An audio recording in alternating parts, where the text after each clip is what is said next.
Binigyang pansin din ang kahalagahan ng international law sa maritime operations ng Pilipinas at France. Nagkasundo ang dalawang estado na susundin nila ang general principles ng international law. Ganda mga utol, no? Kasi isa yan, yung France, isa yan sa pinakamalalakas na bansa. Kasi tayo kahit na magpalakas tayo na magpalakas, so hindi naman tayo aabot do sa magiging tipong aabot tayo sa mga top 10 ng global superpower ng pinakamalalakas na bansa. Alam natin yon na hindi tayo aabot doon. Pero one good thing sa atin ay napakarami nating mga kaalyadong bansa. Okay, so eto nadagdagan na naman. And syempre, yung defense cooperation, syempre, ibig sabihin nun, isa yun sa mga pwede natin silang asahan kung sakali mang tayo'y magigipit kung ano pa man, no? Nadagdagan na naman ang ating kaalyado, and at the same time mga utol, yung mga humanitarian aid.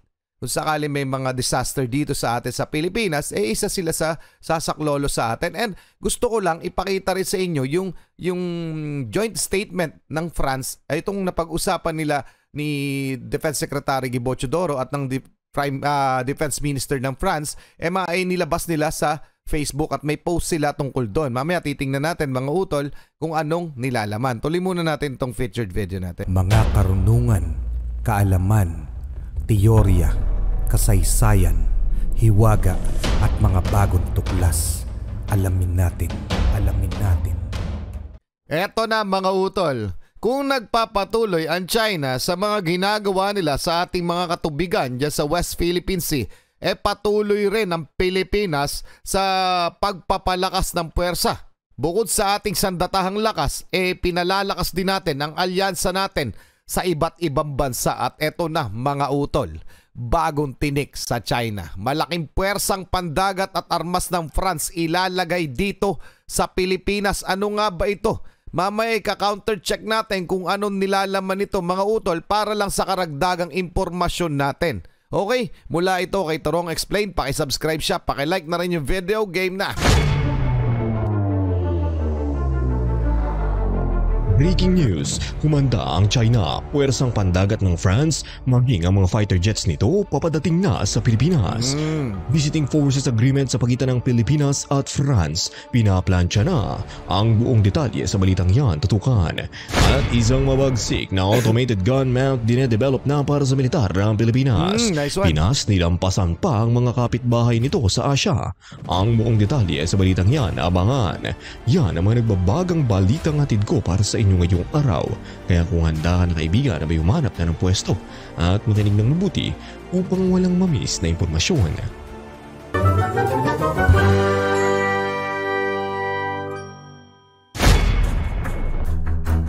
Sa isang makabuluhang pag-unlad, ang France at ang Pilipinas ay nagkasundo na itaas ang kanilang bilateral defense cooperation sa bagong antas. Sa isang kamakailang pagbisita sa Maynila, nakipagpulong ang Ministeryo ng Sandatahang Lakas ng France na si Sebastian Lecornu kay kalihim ng depensa ng Pilipinas sa si Gilberto Teodoro Jr. at nilagdaan ng isang liham ng layunin na nagbibigay daan para sa mas malapit na pakikipagtulungan sa seguridad.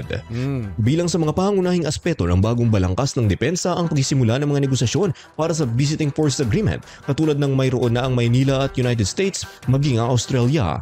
Ang isang VFA sa France ay magbibigay ng legal na batayan para sa rotational presence ng French forces sa Pilipinas para sa mga layunin tulad ng military exercises at humanitarian assistance. Maganda yan mga utol, no?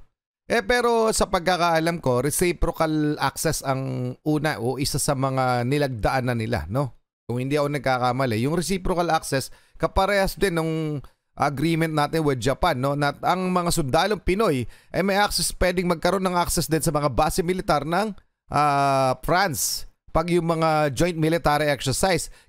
And ganun din ang France dito sa atin sa Pilipinas. So, same with Japan. Sa Japan, pag tayo magkakaroon ng joint military exercise with Japan, pwedeng dun ganapin sa kanila at pwede rin dito sa atin. So, meron tayong reciprocal access mga utol. Isa sa mga paliwanag nito. Okay? So, tuloy muna natin kung ano-ano pa mga agreement, tas mamaya i-check natin kung ano pa yung mga gagawin ng alyansa ng France at ng Pilipinas. Tuloy muna natin. Si Lecornu at Teodoro na palalakasin ang pakikipag-ugnayan sa malawak na spektrum mula sa pagtugon sa kalamidad at seguridad sa dagat hanggang sa paglilipat ng teknolohiya sa depensa at pagkontra sa mga di-tradisyonal na pagbabangka. Ang magkabilang panig ay nagpahayag ng pagpayag na suportahan at palawakin ang mga pagsasanay sa hukbong dagat kasama ang France na nagpapanatili ng isang permanenteng presensya ng hukbong dagat sa rehiyon ng Pasipiko. Ang rapprochement ng depensa ay nagmumula sa gitna ng mga tensyon sa pinagtatalo ng South China Sea. Inulit ng mga ministro ang suporta para sa internasyonal na batas at isang kautosang nakabatay sa mga panuntunan sa estratehikong daluyan ng tubig na tumutukoy sa 2016 Arbitral Tribunal ruling na nagpapawalang bisa sa karamihan ng mga claim ng Beijing. Bilang isang permanenteng miyembro ng UN Security Council, ang France ay nagkaroon ng mas malakas na paninindigan sa pagtataguyod ng kalayaan sa paglalayag. Sa pamamagitan ng mga advanced na naval at air asset nito, ang mas malalim na papel ng Pransya ay maaaring makatulong na balansihin ang lumalagong bakas ng militar ng China sa rehiyon. Ang mga kamakailang provokasyon ng China ay nagtulak sa Pilipinas na palawakin lalo ang pakikipagsosyo sa seguridad, kabilang ang mga pag-uusap para sa isang visiting forces pact sa kapwa umaangkin sa South China Sea na Japan. Ang Ayan, bagong mga utol, no? So titignan na muna natin yung report tungkol dito. Ito yung mula sa PTV Philippines, okay? DND. Department of National Defense and Defense Minister ng France pumirma ng letter of intent kaugnay sa defense cooperation ng... So pakinggan na muna natin mga utol para rin sa ating karagdagang impormasyon. Tapos mamaya i-check din natin yung mismong letter, no? Yung statement ng France at ng Pilipinas, yung joint statement nila. Tuloy na muna natin to. Nagkapirmahan ng letter of intent sa pagitan ng Defense Minister ng France at ng Department of National Defense ng Pilipinas kahapon. Ito ang kauna-unahang pagkakataon na may sitting minister ng France na pumunta sa bansa para personal na bumisita at lumagda. Sa ilalim ng kasunduang ito, paiigtingin ang defense cooperation ng dalawang bansa. Kabilang narito ang defense technology, disaster risk reduction, intelligence exchange, assistance in non-traditional threats at cyber exchanges. Binigyang pansin din ang kahalagahan ng international law sa maritime operations ng Pilipinas at France. Nagkasundo ang dalawang estado na susundin nila ang general principles ng international law. Ganda mga utol, no? Kasi isa yan, yung France, isa yan sa pinakamalalakas na bansa. Kasi tayo kahit na magpalakas tayo na magpalakas, so hindi naman tayo aabot do sa magiging tipong aabot tayo sa mga top 10 ng global superpower ng pinakamalalakas na bansa. Alam natin yon na hindi tayo aabot doon. Pero one good thing sa atin ay napakarami nating mga kaalyadong bansa. Okay, so eto nadagdagan na naman. And syempre, yung defense cooperation, syempre, ibig sabihin nun, isa yun sa mga pwede natin silang asahan kung sakali mang tayo'y magigipit kung ano pa man, no? Nadagdagan na naman na ang ating kaalyado, and at the same time mga utol, yung mga humanitarian aid. Kung sakali may mga disaster dito sa atin sa Pilipinas, isa sila sa sasaklolo sa atin. And gusto ko lang ipakita rin sa inyo yung joint statement ng France, ay itong napag-usapan nila ni Defense Secretary Guibo Teodoro at ng Defense Minister ng France, ay nilabas nila sa Facebook at may post sila tungkol doon. Mamaya titingnan natin mga utol kung anong nilalaman. Tuloy muna natin itong featured video natin. French Defense Accord ay sumasalamin lamang sa ibinabahaging pangako ng dalawang bansa sa isang bukas at libreng Indo-Pacific. Pinapayagan ito ang Maynila na pag-iba-ibahin ang mga opsyon nito at maaaring hikayatin ng Beijing na pigilan ang agresibong pag-uugali nito. Habang nagpapatuloy ang mga tensyon sa rehiyon, ang mas malakas na kooperasyon sa pagitan ng Pilipinas at mga pangunahing kapangyarihan sa Europa tulad ng France ay nagpapahusay ng seguridad para sa lahat ng partidong may interes sa South China Sea. Tama. Sa ibang balita, Marawi muling sinalakay. Sa namamatay na Teka lang, iba na to mga utol, ibang aspeto na to, no? Yung sa Marawi, sinalakay itong misa yata kung hindi ako nagkakamali. So mabalik muna tayo sa France. Ito yung joint statement, no? Hindi natin mababasa dahil ubod ng liit. Ito galing sa Department of National Defense.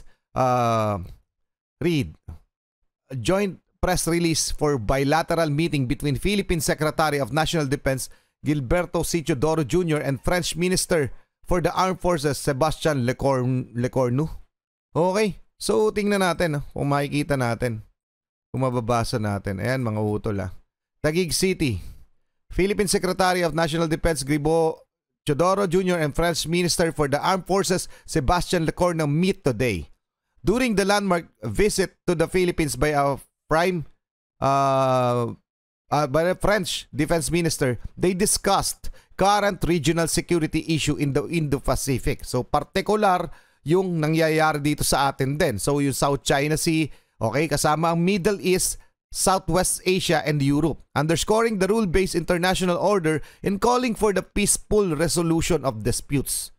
Okay, so kapayapaan pa rin ang una sa lahat. Okay, hindi yung pambubuli, pangdadarag o magsasama-sama tayo para daragin natin ang China. Hindi po yun. Peaceful resolution pa rin ang pinag-uusapan palagi. Yun ang kagandahan sa atin. Okay? So, consistent with the security and defense interests of the Philippines and the French Indo-Pacific strategy, they highlighted their shared position supporting a free, open, inclusive, and stable Indo-Pacific.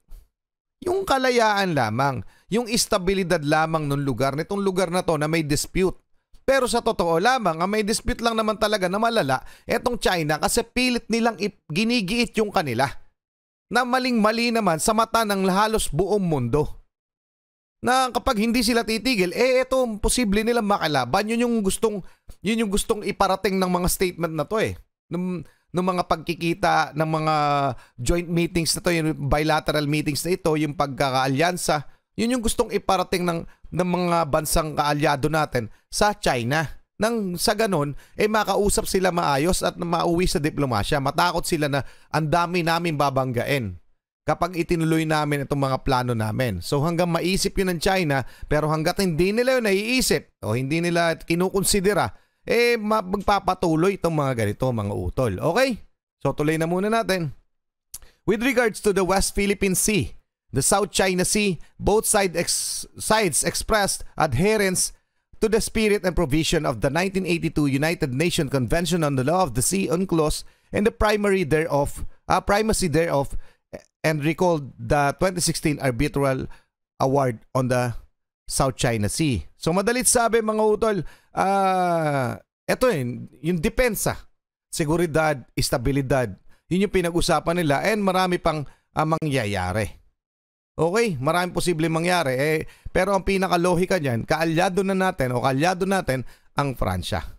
Okay mga utol, so ano masasabi nyo dyan? Pa-comment na lang, hanggang doon lang muna. Maraming salamat kay Terong Explained. Maraming salamat sa inyo mga utol. Huwag nyo kalimutan mag-subscribe at pakilike ng video. Huwag nyo kakalimutan mag-iwan ng komento tungkol dito sa issue natin at sa pakikipagtulungan ng Pransya sa atin. So, maraming salamat. Muli ako sa Target Achilles and we have the Real South Pride Production. Ako nagpapasalamat sa walang sawa niyo pagsuporta. Kayo mag-ingat. Keep safe. God bless. Saludo po sa inyo lahat. Maraming salamat po.